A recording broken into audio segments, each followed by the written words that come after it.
the US and Canada, I teach history.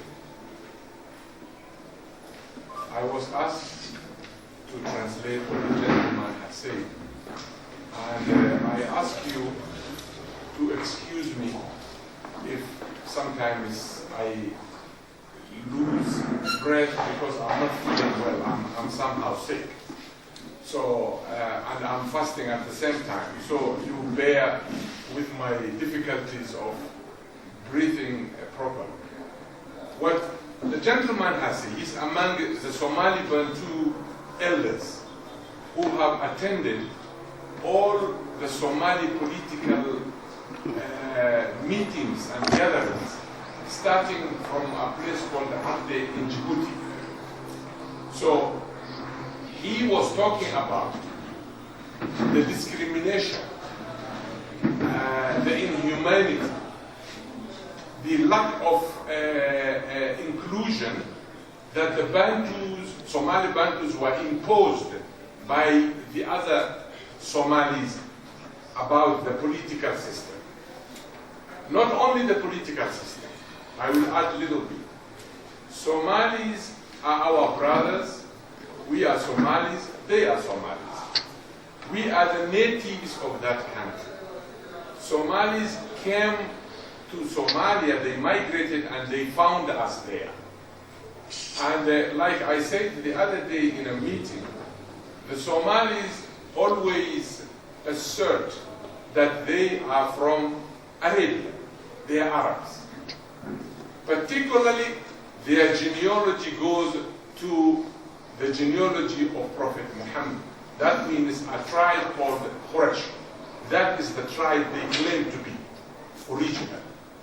So, for my brother Somalis to say the Somali Bantus do not belong to Somalia, when they themselves are claiming to be Arabs who came from Arabia, and Somalia happens to be within Africa. So that is technically, Africa belongs to Africans. Not Africa does not belong to Somalia.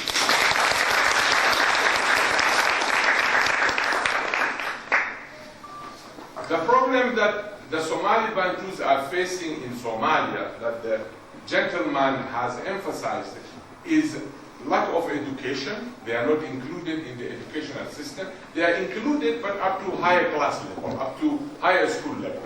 Once you go to university level, the Bantus are excluded. They are not included in the economic aspect.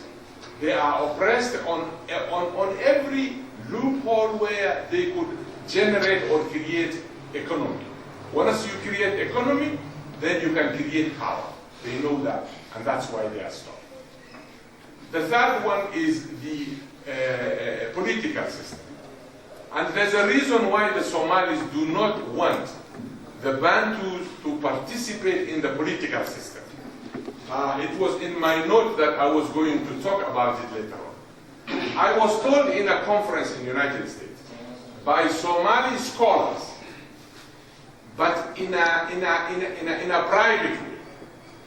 Listen, there's a reason why we are oppressing the Bantu. And I said, but why? You found us there. You migrated from wherever you came. We are the owners, the autochthons of that land. And they told us, our worry is, to be honest with you, they told me, once the Somali Bantus are included in the political system, if they are given a ministerial position, if they are given a higher level prominent position, they will be going outside to other African countries, and the African countries will be knowing that they are some of their brothers who are here. We are worried of the connection that will be created between any leader, a Bantu leader, and the rest of Africa, which finally it might be beginning today. So, I think there's no need of being scared.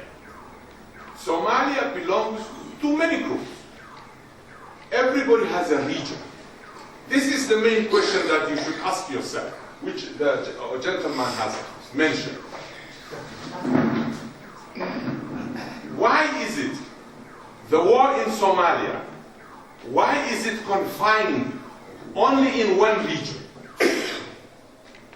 There is no war in the north, there is no war in central. Why is the war confined only in the south?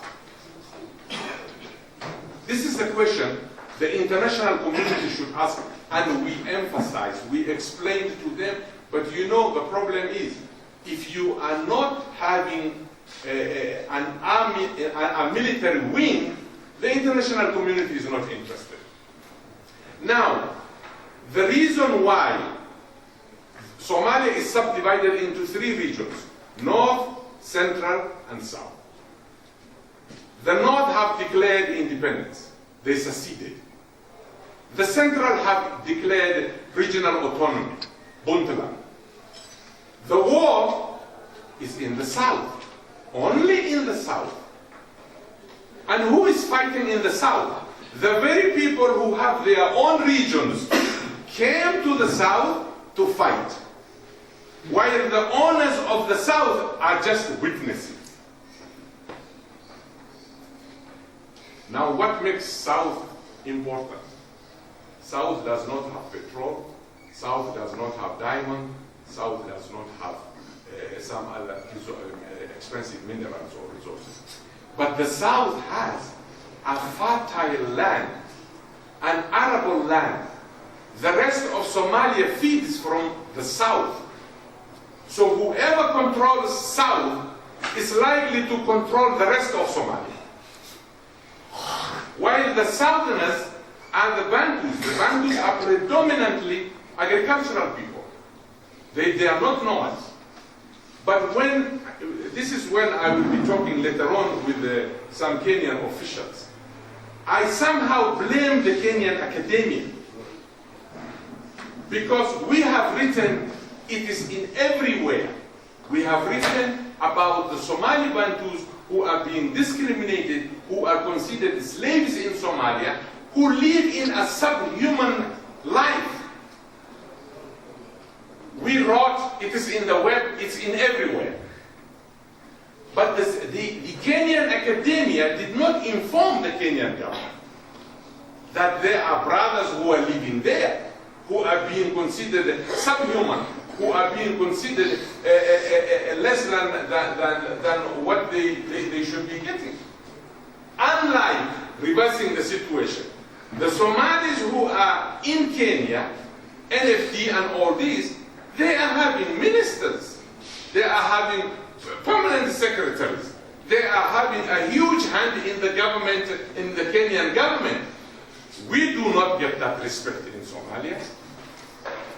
We are called, we are 0.5. We are not fully represented in the Somali constitution or in the Somali society.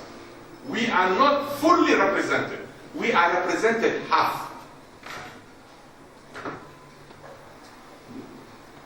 Are the Somalis here represented half in the Kenyan parliament? No. They are fully represented.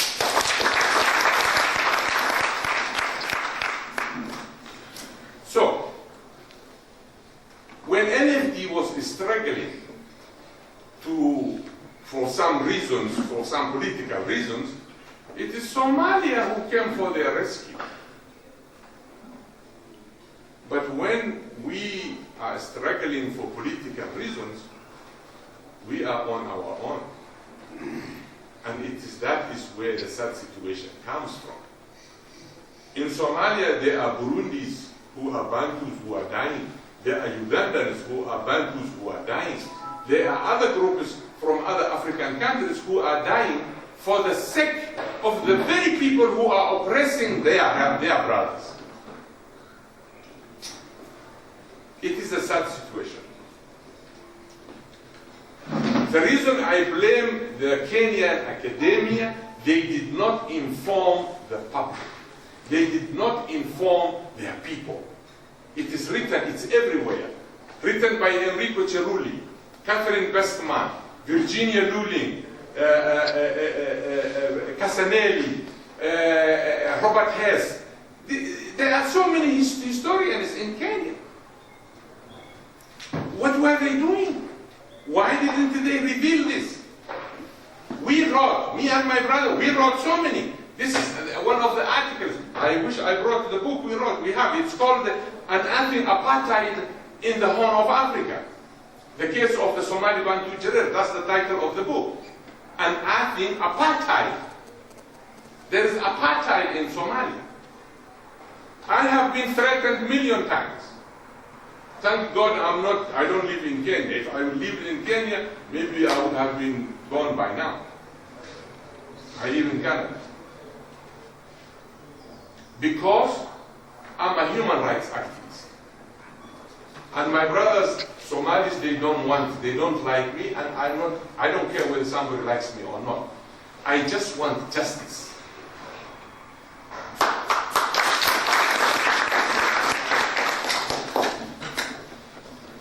So, what he said, basically, the gentleman, or what he taught, is to bring awareness and consciousness of what they did in Somalia, and the reason they came to Kenya is to bring awareness on the diaspora, the Somali Bantus in the diaspora. The group here, some of them came from United States, some came from Canada, some came from Saudi Arabia, some came from, I hear, South Africa, Tanzania. They came from all over. Kenya, those who live here, Mogadishu. To unite and fight from one front. Not fight physically, but put their agenda and their concern in front of the international community, who so long ignored this problem. I wrote to United Nations, the office umpos that they have here. There's a gentleman from Tanzania who does not give a damn about the Somali Bantu. I wrote to European Union. I personally went and explained to the European Union. I wrote to African Union. I knocked every possible door that I could.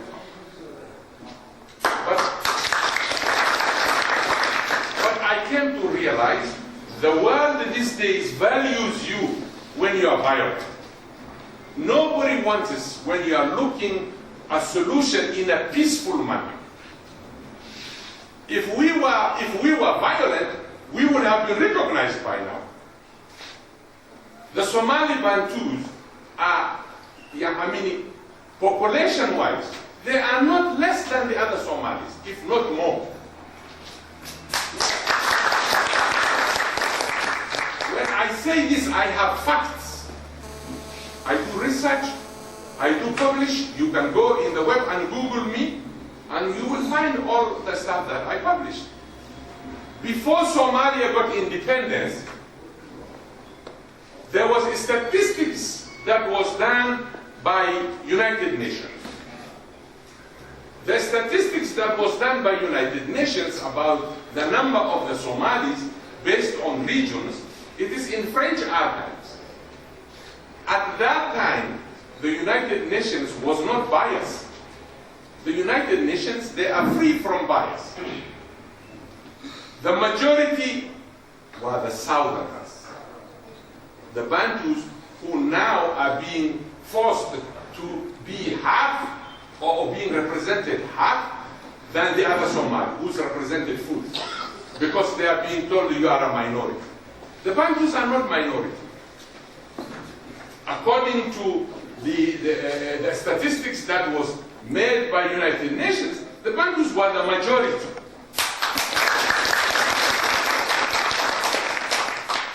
Up to today, they are majority. And what I did is, I took when the statistics were made, and took it to the statisticians at my university, Portland State University, and I asked them, how can human beings develop or grow? And they took all the statistic codes and numbers and whatnot. And the Bantus came exactly like any other group in Somalia. So Somalia should have been subdivided into 5, not 4.5.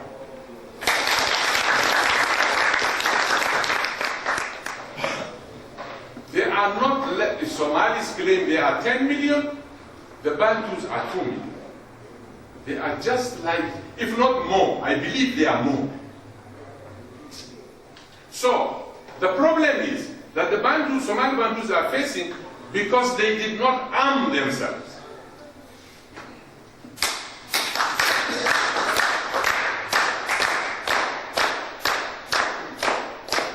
See, I do not encourage that. But the problem is, how long will you stay under a dog's life? How long will you continue?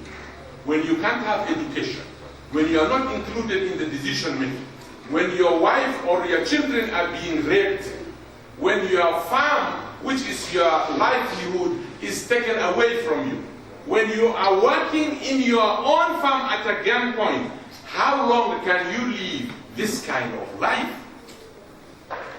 And that is why these elders came. They are saying enough is enough. We cannot take it anymore. We told the international community from left, right, center, back and front. Nobody wants us to listen. You know what they tell me? When I meet these officials, whether it is United States, whether it is United Nations, whether it is European Union, privately, when you talk to them, they tell you, but you guys, you know, you are not, you are not, but they don't want to say the word. You are not armed. But they don't want to say. They go around, they beat around the bush. You see? So, I have been struggling, I have been fighting and writing for the past 20 years. Over 20 years. So now, we have come to the conclusion that the system they used to the Somalis, it was like the colonial system. Divide and rule. They divided the Bantus. Some Bantus, you discuss with them secretly what to do, because, you know, I'm expert in slavery. He goes to his master, whatever you discussed that you wanted to do tomorrow, because he wants us to be given, he wants us to be tapped on the shoulder. He runs at night and tells him, you know, this is what we talked. Tomorrow we are going to do this. The Mau did not do that. They died and they got their independence. It doesn't matter whoever you are liberating from yourself. Oppression is an oppression. Whether it is a black oppression, whether it is a white oppression, whether it's a green and purple oppression. Once you are oppressed, you are oppressed. Once you need liberation and independence, you need liberation and independence and equality. Thank you.